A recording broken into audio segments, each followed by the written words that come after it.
نحمده ونصلي ونسلم على رسوله الكريم اما بعد فاعوذ باللہ من الشیطان الرجیم بسم اللہ الرحمن الرحیم۔ اللہ کے فضل و کرم سے آج ہم اپنا پہلا سبق شروع کریں گے کتاب مختصر القدوری سے۔ بسم اللہ الرحمن الرحیم۔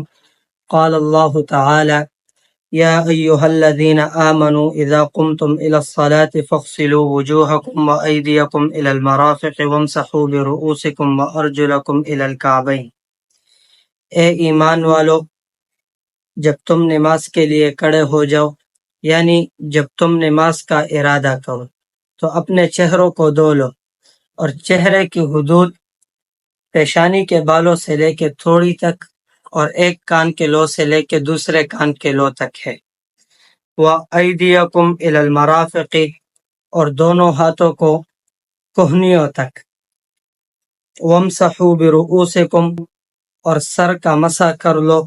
وَأَرْجُلَكُمْ إِلَى الْكَعْبَيْنِ، اور دونوں پاؤں کو ٹخنوں تک دھو لو۔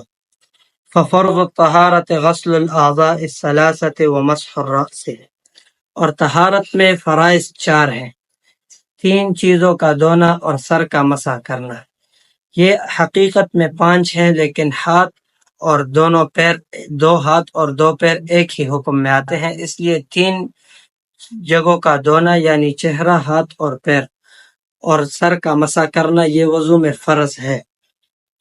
والمرفقان والکعبان يدخلان في فرض الغسل عند علمائنا الثلاثہ، اور کہنیاں اور ٹخنے دھونے کے حکم میں داخل ہیں ہمارے 3 ائمہ کے نزدیک، خلافاً لظفر، اور امام ظفر رحمۃ اللہ علیہ کا اس میں اختلاف ہے۔ والمفروض في مسح الرأس مقدار الناصیۃ وهو ربع الرأس، اور سر کے مسح میں فرض پیشانی کے مقدار جتنا حصہ ہے، اور وہ سر کا چوتھائی حصہ ہے۔ لما روى المغيرة بن شعبة أن النبي صلى الله عليه وسلم أتى سباطة قوم فبال وتوضأ ومسح على الناصية وخفيه۔ مغیرہ ابن شعبہ رضی اللہ تعالیٰ عنہ حضور نبی کریم صلی اللہ علیہ وسلم سے نقل کرتے ہیں کہ نبی کریم صلی اللہ علیہ وسلم ایک قوم کے کوڑا دان پر آئے، پھر پیشاب کیا، پھر وضو کیا، اور مقدار پیشانی کے مقدار سر کا مسح کیا اور موضوع پر مسح کیا۔ تو اس سے یہ ثابت ہوتا ہے کہ مسح میں فرض پیشانی کے مقدار ہے، یعنی سر کا چوتھائی حصہ مسح کرنا فرض ہے۔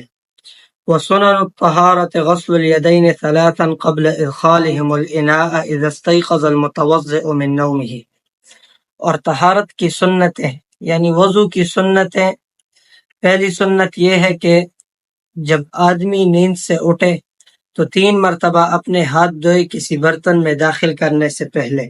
وتسمیۃ اللہ تعالی فی ابتداء الوضوء، اور وضو شروع کرنے میں اللہ تعالیٰ کا نام لے۔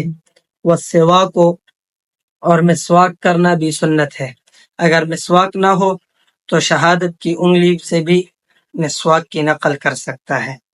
والمضمضۃ، اور کلی کرنا، اتنی کلی کرنا کہ منہ کے تمام اطراف گیلے ہو جائیں۔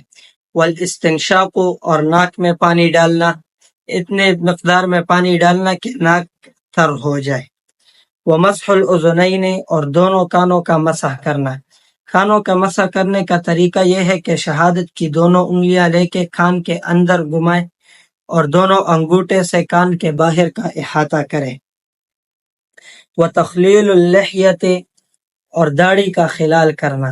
داڑھی کے خلال کرنے کا طریقہ یہ ہے کہ نیچے سے کرے، اوپر سے نہ کرے، نیچے سے خلال کرے، لیکن جس کی چھوٹی داڑھی ہو تو اس کو دھونا فرض ہے۔ وتخلیل الاصابع، اور انگلیوں کا خلال کرنا۔ پاؤں کی انگلیوں کا خلال کرنا سنت ہے، لیکن خلال کرنا تب سنت ہے جب پاؤں کے انگلیوں کے درمیان میں پانی پہنچ رہا ہو، اگر پانی نہیں پہنچتا تو پھر خلال کرنا واجب ہے۔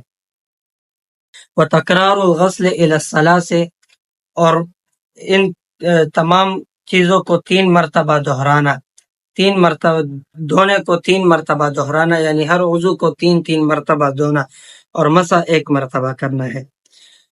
اور وضو کے مستحبات یہاں سے ذکر ہو رہے ہیں۔ وَيُسْتَحَبُّ لِلْمُتَوَضِّئِ أَن يَنْوِيَ الطَّهَارَةَ وَيُسْتَوْعَبُ رَأْسَهُ بِالْمَسْحِ، اور مستحب ہے متوضی کے لیے، وضو کرنے والے کے لیے مستحب یہ ہے کہ وہ وضو کرنے کی نیت کرے، پھر اپنے پورے اور مسح میں اپنے پورے سر کا احاطہ کرے۔ فرض چوتھائی حصہ ہے لیکن پورے سر کا احاطہ کرنا مستحب ہے۔ وَيُرَتِّبُ الْوُضُوءَ اور وضو کو ترتیب کے ساتھ کرے۔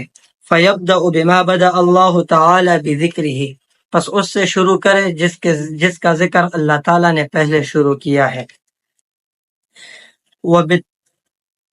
وَبِالْمَيَامِنِ اور دائیں طرف سے شروع کرے۔ والتوالی اور پیدر پہ وضو کرے۔ پیدر پہ سے مراد کہ ایک حصہ خشک نہ ہوا ہو اور دوسرا حصہ دھو لے۔